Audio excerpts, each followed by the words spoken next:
The Daily Brad Devotions. Today's reflection with Pastor Jeff Eliscopides. Happy Monday, Brad Jeff. Mabuhay ka. Good morning, Pastor. Good morning. Sino kasama natin? Sorry. Si Snow White. Katawa-tawa dyan. Si Snow White. Wala akong monitor eh. Sorry. Good morning, Pastor Jeff. Si Nikki po ito. Si Nikki, a.k.a. Snow White. Pero wala siyang kasamang 7 dwarfs. Marami naman dyan sa booth. Marami ka makukuha ang Snow White Ayan. sa booth. Dwarfs. Okay.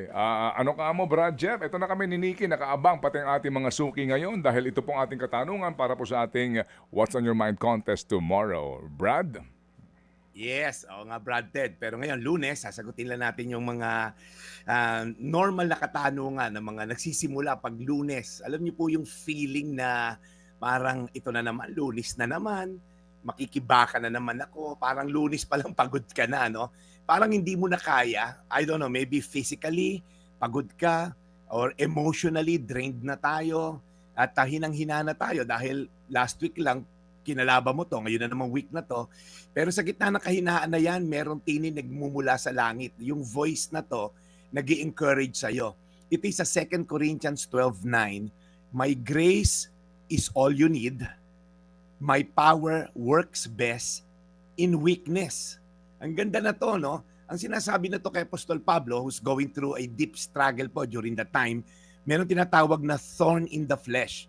Hindi natin alam exactly kung ano yung pinagdadaanan ni Apostol Pablo, pero constant siya, painful, at very humbling kasi hinang-hina siya.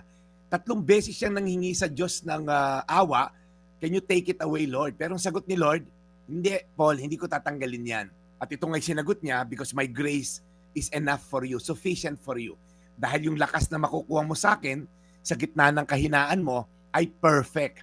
Alam niyo po mga tagapakinig, minsan hindi sinasagot ni Lord yung prayer natin in the same way na ine-expect natin. Hindi dahil wala siyang pake, kundi dahil gusto niya tayong kumapit sa kanyang grasya.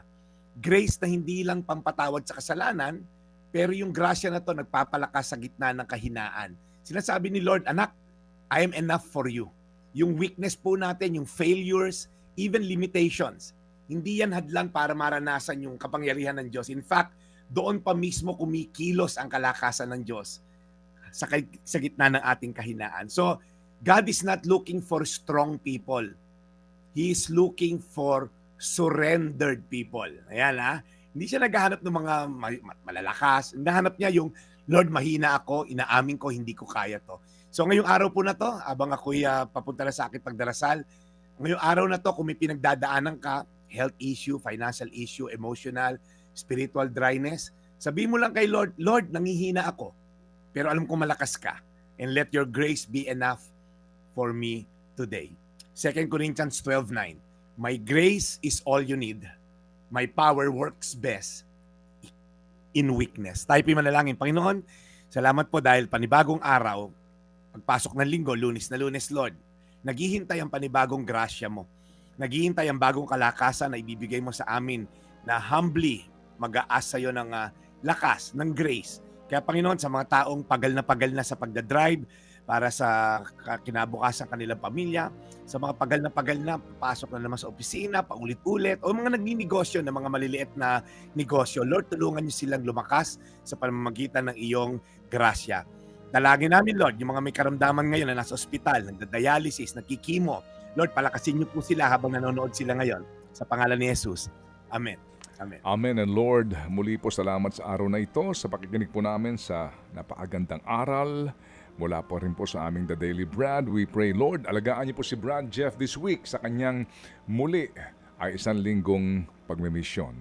In Jesus' name, we pray. Amen. Salamat na marami, Brad. Ganda ng ating aral today and tomorrow. Meron tayong sulat, Brad Jeff, para sa ating tema, Brad. Nabasa ko yung liham mula sa isang OFW. Marami din ang makaka-connect, makaka-relate diyan sa sulat na yan. Si Nikki ba magbabasa, si Nikki? Hindi, nakabalik na po si Cha bukas. Tama ba? Alam. Nakabalik na ba siya? Alam namin, Nikki, susubukan ka namin. Kasi akala ko kasi kapag nanganganak ang tao, medyo matagal makarecover eh. Pero maraming salamat, Pastor, ha. Gusto ko yung aral today na ang hinahanap ni Lord sa atin ay pag-surrender, 'di ba? Ibang klaseng peace din kasi ang nabibigay sa atin 'yan kapag sinusurrender natin lahat sa Panginoon. Kumbaga, binibigay natin lahat sa Panginoon. Trust, believe, and surrender. All Yeah. right. Brad Jeff, Lagi yan sige. kay Brad So, you surrender your laundry today? Inayos ko na kagabi, Brad Ted. Okay. So nakababad na siya. Okay. Konting kuskus. Ayos. Konting kuskos. Ayos. Ano ba yun? Ayos na slogan. Ano ba yun? Super wheel ba yun? Konting kuskos. Ayos. Ajax yan. Ajax. Tumata. Hindi na alam ni Nicky yun. Okay. Hindi alam kasi ano pa lang ito eh. Di ba ano ka lang, senior high graduate? Senior. Magka-college ka pa lang, di Fresh ba? grad po, fresh grad.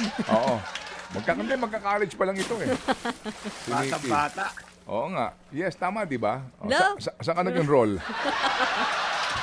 UST ka ba? Ano? Ako po, UP po tayo. UP ano? Iska. PUP, UP, saan? Los Baños? UP Manila po. Manila. Business. Business. Okay. Akin na. Itinakos. O, di ba? Ako yeah. po'y graduate na. Grabe Ay, naman sorry. kayo sa Akala high ko kasi school. senior high school ka pa lang eh. Nagparating ka pa Baka lamang sa ma-labor kolehiyo. tayo, Brad Ted. Okay. Baka Bata-bata tayo yun. mademanda nito ng child abuse. Sige. Okay, Brad. Salamat na marami. We'll catch you again tomorrow.